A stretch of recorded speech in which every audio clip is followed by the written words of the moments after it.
Hello everyone. I am James Patrick Catolas. I-explain ko sa inyo kung paano namin nagawa yung logo namin. As you can see naman, yung logo namin is Rubik's Cube siya na para siyang or isa siyang Rubik's Cube na building. Ano nga ba yung inspiration namin sa paggawa ng logo na to?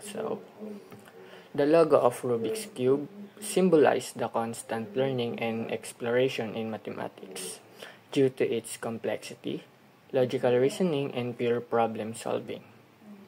It's a great tool in fostering to embrace challenges and trails that inspires to become more persevere and patient individuals to find joy within.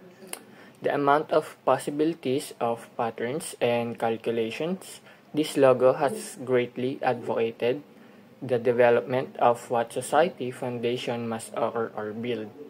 It is a great emblem or representation of mathematical education and innovation. Alam naman natin lahat na mahirap buuhin yung Rubik's Cube. Kailangan natin siya ng logical thinking para mabuo or mga patterns tulad ng mathematics. Bago natin makuha yung sagot sa mathematics, kailangan natin syempre ng mga patterns din.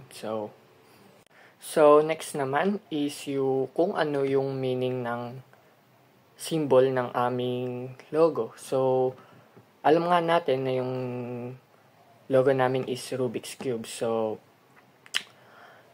Yung Rubik's Cube kasi, it stands for the intricacy, structure, and problem-solving skills that are essential to learning mathematics. Ayun nga, yung pagbuo ng Rubik's Cube is mahirap. Kailangan ng logical thinking tulad ng mathematics, sabi ko sa inyo nung una.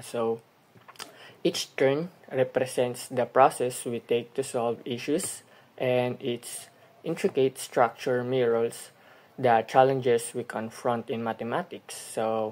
Its vivid use symbolizes the creativity and diversity that can be found within the mathematical obstacles, much like how solving the cube requires perseverance and logical reasoning. And I think that's all po. Thank you everyone.